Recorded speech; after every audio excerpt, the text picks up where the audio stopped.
now. Hey everybody. Welcome to what did I name my game, my game End again? of an era. End of an era for episode one. Everything that we have done thus far, because this is a game that has been running through for a little bit, has been all prequel type stuff. It's things that have been setting up the rest of the world. So before I get into things you as viewers can do, I'm going to go over to what the world really is now at this point, because I used some of the information and some of the sessions that were previous to this session as a baseline to build out the rest of the world, at least a good amount of it. So we're going to do a little bit of a tour. So the first thing is going to be, we're going to be going all the way up north to the Balmurian Kingdom. That is going to be the no VIP slots.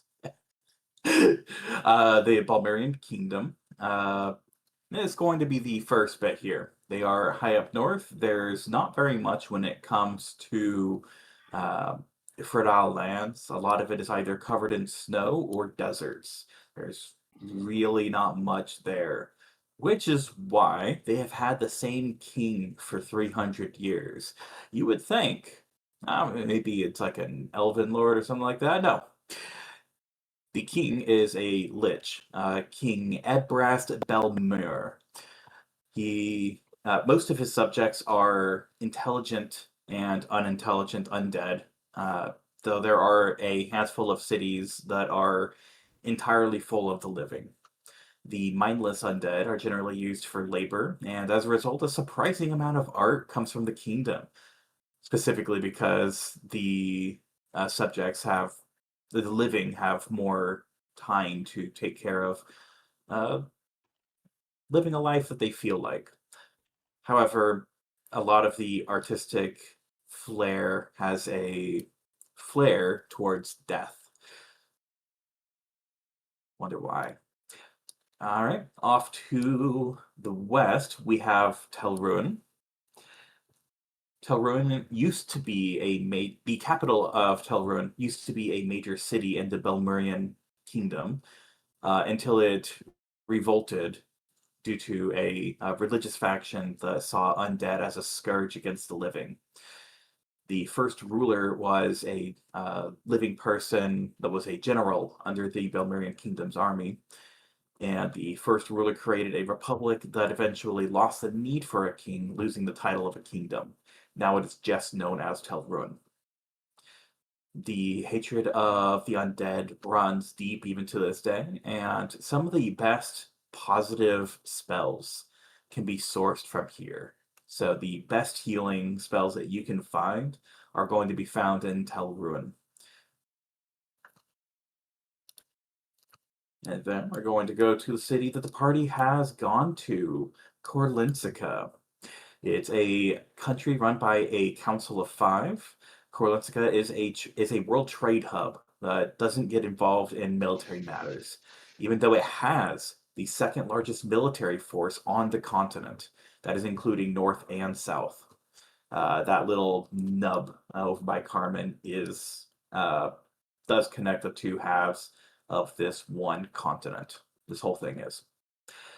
The mountains to the east of the capital have uh, allowed its crafts to flourish due to its abundant resources and ore. And because of its neutral nature, the Adventurers Guild actually originated from Breed as a way of having an active volunteer force that was also learning combat methods and keeping people up to par for combat. And the top of the adventurers guilds tends to get scouted by the military as instructors. It's a bit of a combat to training to trainer type of pipeline.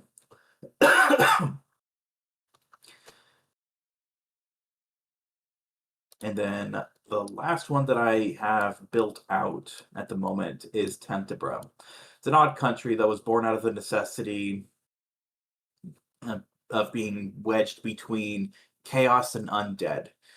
Uh, the undead, of course, has the nearest port to Tentabrum. But with Acacia having nearly a land bridge and Dew Point being the largest port city in the country, there's a lot of interaction with the Kingdom of the Undead and Periwinkle, the uh, the country with a lot of fae folk, a lot of wild magics. Things don't really make sense there. It's the closest thing to a planar, extraplanar location as you'll get. And because Tentapura is wedged between those two locations, it has a high specialty to magic itself. In particular, they boast the greatest magic of anchoring. So that's going to be binding spells, holding spells, as well as magical anchoring and extraplanar anchoring. And the magical school in Acacia is second to none. It is the best school for general magical education. But of course, if your goal is for magical healing, then Telruin's going to be your goal. Periwinkle, I kind of went over it already. Bunch of wild magic, a bunch of fae. There's a lot of interactions between the people there. As far as like interracial and interspecies mingling and cooperation. Uh, if anything, what you are doesn't matter as anywhere near as much as who you are, because who you are also dictates what you can do in Periwinkle. It's the politics there gets a little nutty. Rosada Empire down to the south, we have it's a very human-centric empire. They went one step further than Telruin, and instead of it being the undead are a scourge, it became very much so anybody not human is a scourge.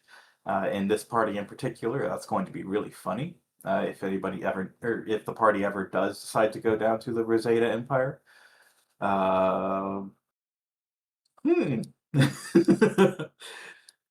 And then Vestidal is the last country, and I actually haven't built out much of Vestidal at the moment. At the moment, all I can really say is they're kind of wedged between a swamp and a forest.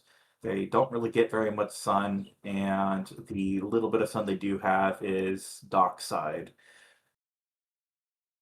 So I'll be building them up shortly once I get a little bit more information, probably of Periwinkle and a little bit more interaction in Korlinska. But outside of that, that's all I got for the country. The party thus far started off their travels at the Rusty Raccoon over by Breed. While talking with the patron of the Rusty Raccoon, who is a raccoon. A portal had opened, or a dungeon had opened over to the north, where the patron of the Rusty Raccoon sent the party over to gather materials and see what else they can find. Whilst there, they had discovered a mirror that has an internal space. The initial thought that it was mirroring whatever environment it was in, but it was just a mirror of a specific room. After the dungeon, they went back to the Rusty Raccoon, made some deals, had some fun, had some really fun, interesting, unique drinks, and then headed over to Breed for to join the Adventurers Guild, get some information, get some quests, get some stuff going. And as a now after Breed, they received a quest to deliver to Korlinska after killing some wolves as another quest. At Korlinska, there was another quest to deliver materials to Carmen. But on the path from Breed to Korlinska, they had encountered a nest of white dragons. They killed most of them, but after arriving at Korlinska and finding out that that was already an active quest, the party kind of recognized that the biggest dragon that they killed of the group is one of three of that size, and then there is one that is an age category higher. They also met up with a bandit camp that they managed to sneak around, and they on the way back from Korlinska killed a black dragon that was very good at sneaking up on them, but not very good at running away.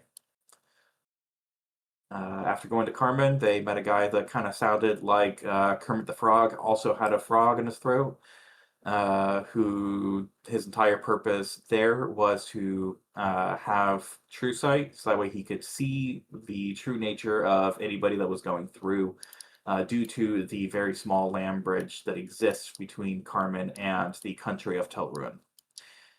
Sort of like a last guide to make sure that any he's almost like like a person of a fireball. Is kind of his purpose there. But they grabbed some cork material. They kind of took care of things there. They found out that one of our characters, one of our player characters, is not a person, and is actually a doppelganger that doesn't recognize that he is a doppelganger at the moment. And I don't think he recognizes doppelgangers are involved at all at the moment, which is fun.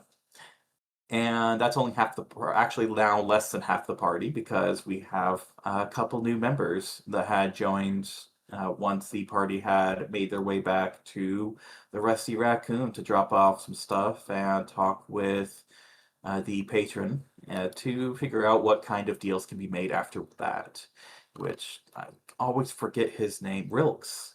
Rilks. Uh, but yeah, that was just a quick rundown of what has gone through. And when it comes to character introductions, I will leave it to the players. And since Einar has been doing a bunch of work at the moment, making sure that the cameras are all centered and doing everything in the right place, I'm going to start from right to left, going with Honkus first. Hello, oh, can you guys hear me? Oh, okay. Yeah, we can Um, hear you.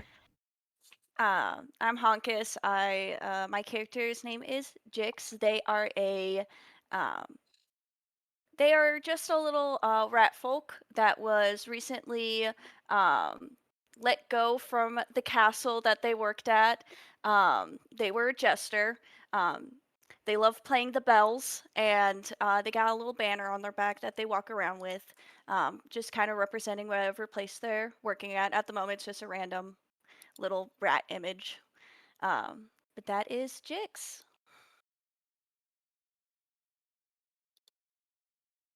That's one way of doing it too. All right. Yeah, I figured that would be a little bit easier on you. That way you don't have to do that for everybody. Thank you.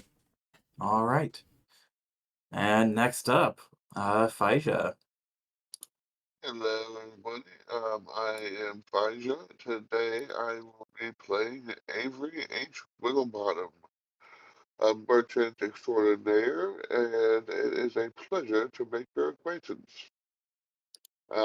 He is a dapper little gnome alchemist who gave up the ability to use bombs, but he gets in there and does the stabby stabby. A little bit more about him is that he believes he is a noble and is trying to convince people of such. He has pretty much hired the rest of the group to be his vassals. And yeah, fun Excellent. shenanigans will happen.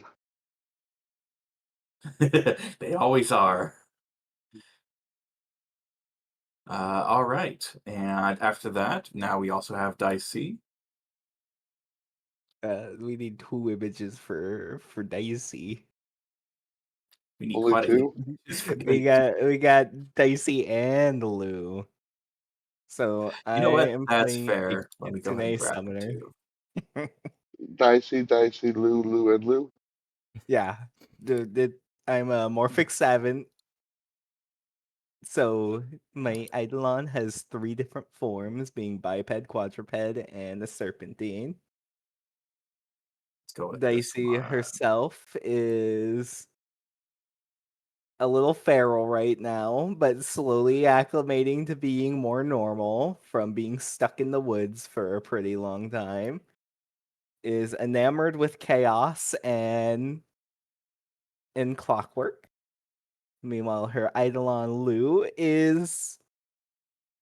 It's hard to describe him. How would we describe him? Causing Wolf problems, Murder fighting Cave. wolf. Yeah, wolf murder cave. Swipe, chomp. But making a funny little fort out of the bodies of our hunt. Yep. Not very smart. Very stealthy though, Very stealthy though. He can and he very can funny when stealth. doing that. I Wasn't Lou the one that made the bandit very uncomfortable? don't think it was super Uh, uncomfortable. no, the bandit from the first invasion. Oh yeah, he's made a couple people disengage from battle due to just making them uncomfortable. Yeah, This was Play on I words. think this happened twice. I Once or think so. twice. No, it happened once, but then it was inferred a second time. Ah, yes, of course. So, yeah, we got Chaos Fox duo. All right. And then next up we have Aisha. You're muted. Hello there. I'm Aisha. Today I am playing Drusilla Chimeras, and I am a tiefling skald. Um, Basically, I travel around as kind of a gypsy, um, but I will join groups to help inspire them during battle and help fight as a melee character. I love the sharp, pointy things. Um, Outside of combat, though, I'm also a healer and a scholar. I also play a bit of the flute now and then, and that's pretty much Drusilla or Drew, Excellent. whichever you want to call her. All right, and then that brings us to our glorious cameraman tech and kind of all around everything Twitch guru, Yeah, put a little too much on me there, who's but also a yes. player. Yeah, I am. Jack of all trades. Yeah, a little bit of everything here going on. But yes, I play Soraya Heavy, who is a tiefling slayer. She is a little bit of a jack of all trades type of thing. A little bit more likes to be at range, but if she gets up close, she can still hold her own pretty well. She's not afraid of, if need be, she will pick up some bones, especially the not humorous ones, and roll for some jokes. Pretty much, she hires herself out as a finder of things, and that's what she is kind of doing at the moment. And the employee of Avery H. Wigglebottom. So we shall see where this goes, because there is definitely some question marks going on around in the party. So let's see what we find. Let All you get right, mine and then first. I am. Oh, say again. And then I said, and let's see what finds us. Oh, yeah. But Yeah. also me, Merlin, last. I know I said last, but definitely not least for Einar, but he actually wasn't last because I am also here. Um, Are you? I thought you were uh, thinking by my imagination. Shit. Oh yeah, I I didn't mean, know this there is was D an and actual D, DM. Oh, or This is this is Pathfinder. Pathfinder, so so it does make Yeah, sense for it to he be in showed your up today. imagination. yeah, no cold feet this No time. cold feet. But yeah, so I am a player in the other 3 games that are streamed on the Chaos Table, and in this case, I am playing everybody else. The only people that I am not playing is a paladin that is with the group, but at the moment is away. And then we also have Barty, John, and we also have Clyde, who you will meet later.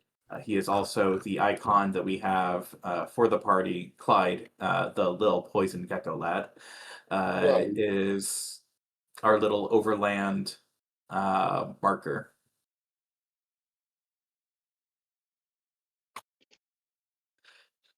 But yeah, all right, let's jump into it. You guys have just reached this newest dungeon, which you have already been made aware of is a dungeon that has a congruency with the plane of air. So you're expecting for island hopping, you're expecting things to have uh, a relationship with the element of air in some way, shape, or form.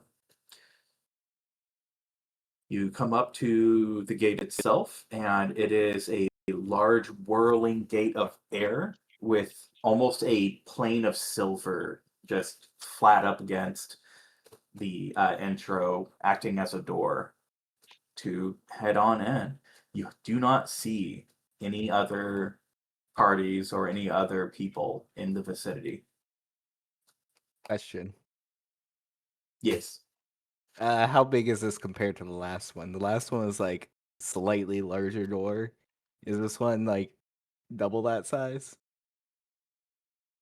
It looks like a large. It looks like an enormous mirror. I would say about. So the door from the previous dungeon was something of like a mansion's double doors. To start off, this is about that size. That's about right. Okay, I was just making sure for taking things out. Yeah, purposes of leaving with the things.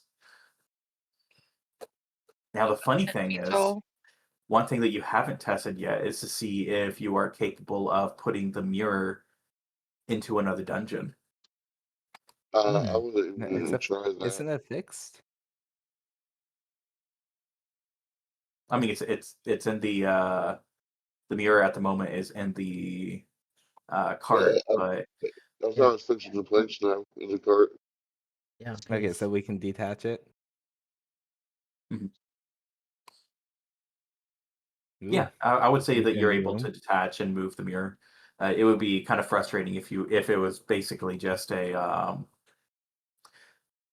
like a permanent fixture in the vehicle. I would say it has like a small slides. That way you can take it out and put it back in as you need it.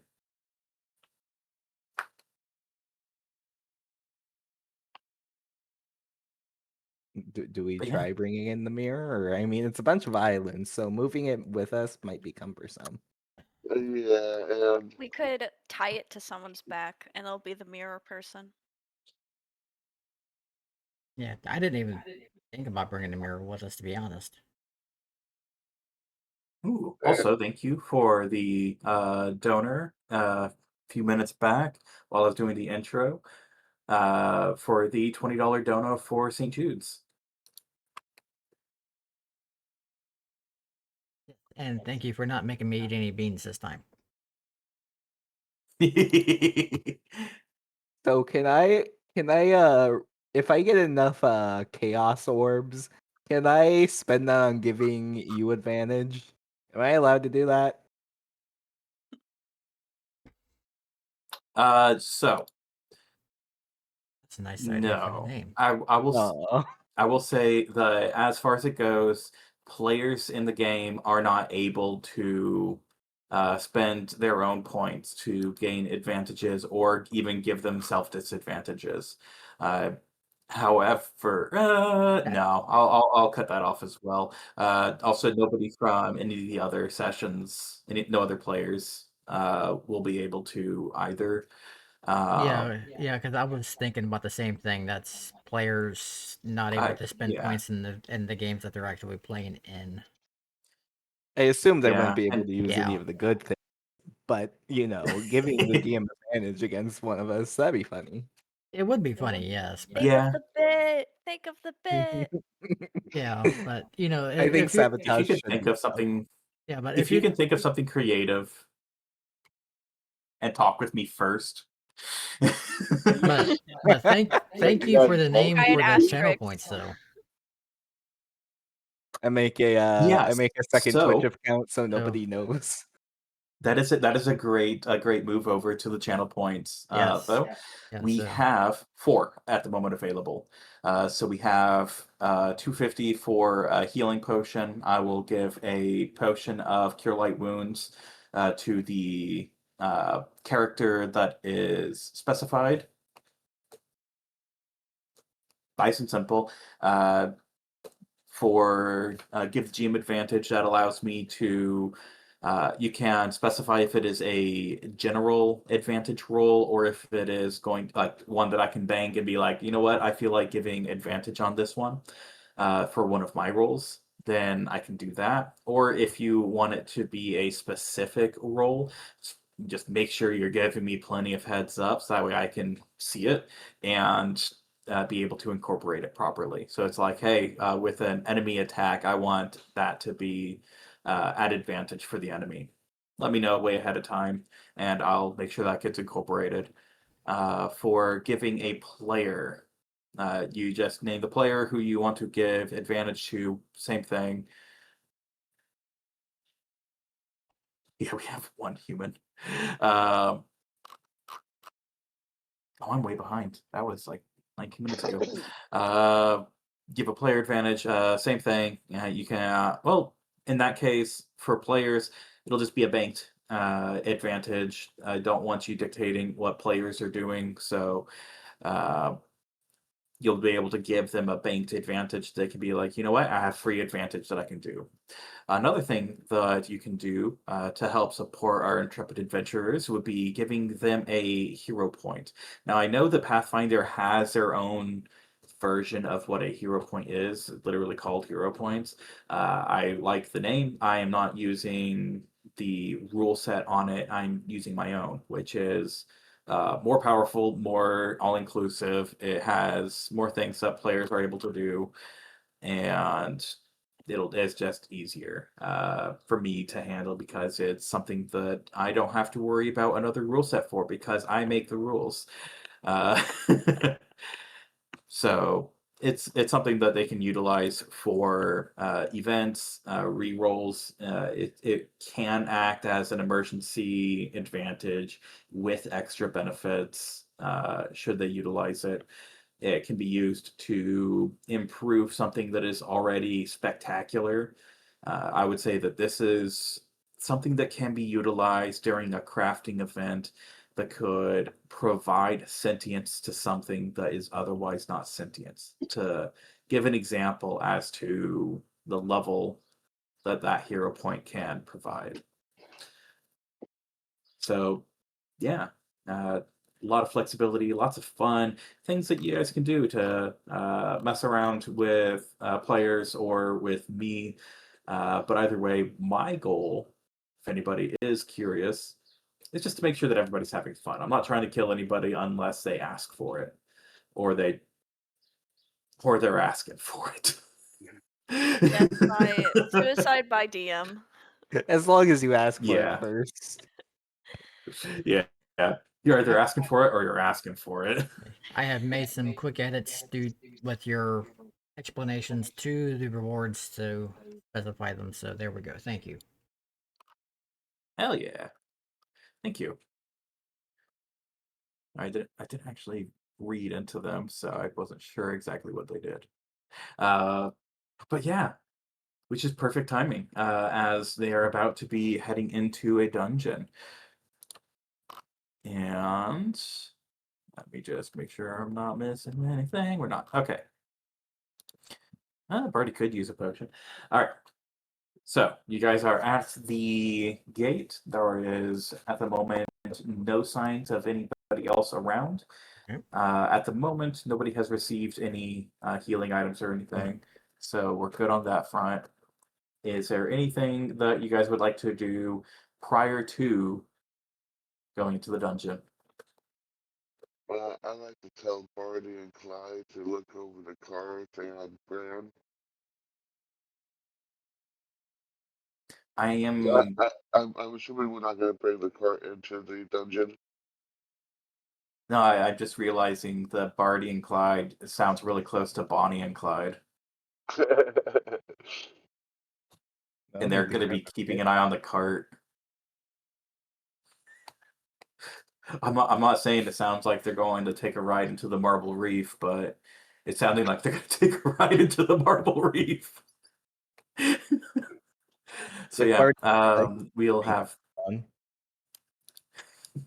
we'll have Brand keep watch over the cart. He is our resident one human of the party. Yeah. But yeah.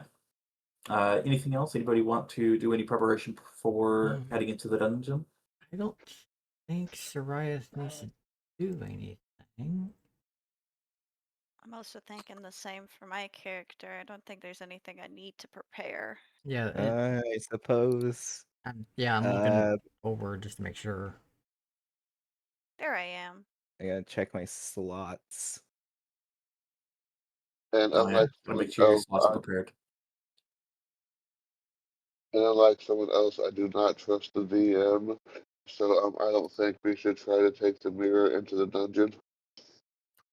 I think it would be too What if we awkward. get a little different, like, look in it? What if it takes on the form of another dungeon? And then what happens to stuff that's already in it? Yeah, true. It might fall off the edge of a cloud if that happened. I mean, this is What I'm a saying is that it's possible it comes into a different entirely, and if it does what you're saying it does that mean that the stuff that's already currently in it just disappears because it's no longer there? True. And that's such a great question, isn't it? I see that smile. Mm-hmm.